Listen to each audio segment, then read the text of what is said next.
ओम गंग गणपते नमः। आप सभी का मेरे चैनल पर बहुत बहुत स्वागत है। आप सभी पर ईश्वर की कृपा सदा बनी रहे। इस वीडियो में हम एक प्रेरक कहानी सुनेंगे जो श्री कृष्ण पर अटूट विश्वास को दर्शाती है। कुरुक्षेत्र के युद्ध क्षेत्र को विशाल सेनाओं के आवागमन की सुविधा के लिए तैयार किया जा रहा था। उन्होंने हाथियों का इस्तेमाल पेड़ों को उखाड़ने और ज़मीन साफ करने के लिए किया। ऐसे ही एक पेड़ पर एक गोरैया अपने 4 बच्चों के साथ रहती थी। जब उस पेड़ को उखाड़ा जा रहा था तो उसका घोंसला ज़मीन पर गिर गया, लेकिन चमत्कारिक रूप से उसकी संतानों के साथ अनहोनी होने से बच गई। लेकिन वो अभी बहुत छोटे होने के कारण उड़ने में असमर्थ थे। कमज़ोर और भयभीत गोरैया मदद के लिए इधर-उधर देखती रही। तभी उसने भगवान श्री कृष्ण को अर्जुन के साथ वहां आते देखा। वे युद्ध के मैदान की जांच करने और युद्ध की शुरुआत से पहले जीतने की रणनीति तैयार करने के लिए वहां गए थे। उसने भगवान श्री कृष्ण के रथ तक पहुंचने के लिए अपने छोटे पंख फड़फड़ाए और किसी प्रकार से भगवान श्री कृष्ण के पास पहुंची। वहां पहुंचकर भगवान श्री कृष्ण को प्रणाम कर कहने लगी, हे कृष्ण, कृपया मेरे बच्चों को बचाएं, क्योंकि लड़ाई शुरू होने पर कल उन्हें कुचल दिया जाएगा। सर्वव्यापी भगवान बोले, मैं तुम्हारी बात सुन रहा हूँ, लेकिन मैं प्रकृति के कानून में हस्तक्षेप नहीं कर सकता। गोरैया ने कहा, हे भगवान, मैं जानती हूँ कि आप मेरे उद्धारकर्ता हैं। मैं अपने बच्चों के भाग्य को आपके हाथों में सौंपती हूँ। अब यह आपके ऊपर है कि आप उन्हें मारते हैं या उन्हें बचाते हैं। काल चक्र पर किसी का भी बस नहीं है। भगवान श्री कृष्ण ने एक साधारण व्यक्ति की तरह उससे बात की, जिसका आशय था कि वहाँ ऐसा कुछ भी नहीं था जिसके बारे में वो कुछ भी कर सकते थे।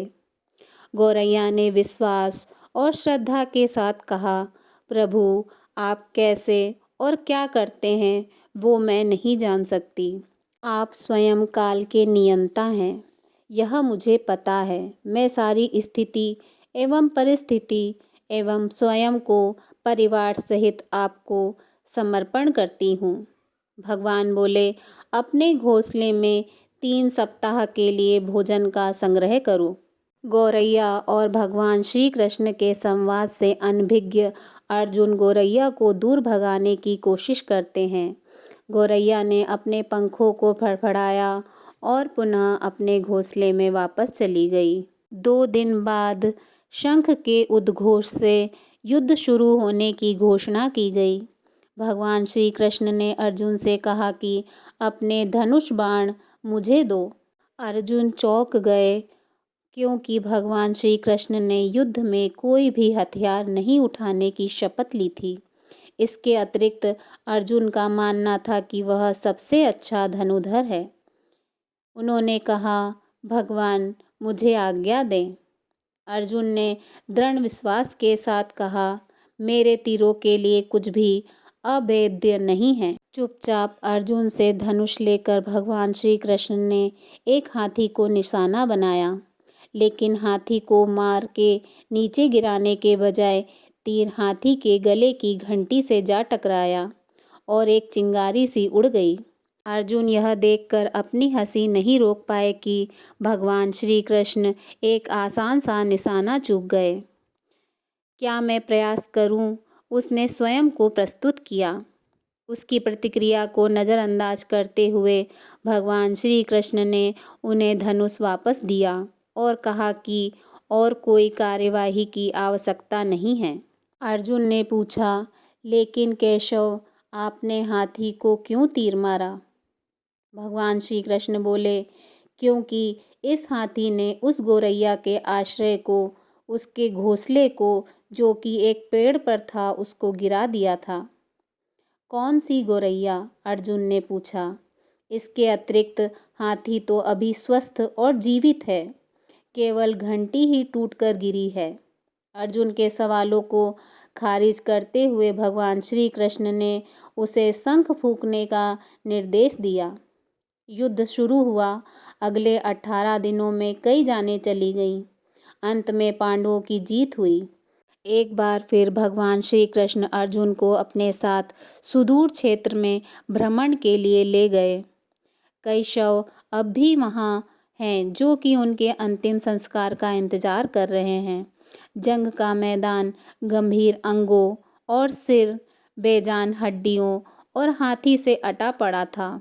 भगवान श्री कृष्ण एक निश्चित स्थान पर रुके और एक घंटी जो कि हाथी पर बांधी जाती थी उसे देखकर विचार करने लगे और उन्होंने कहा, अर्जुन, क्या आप मेरे लिए यह घंटी उठाएंगे और इसे एक तरफ रख देंगे?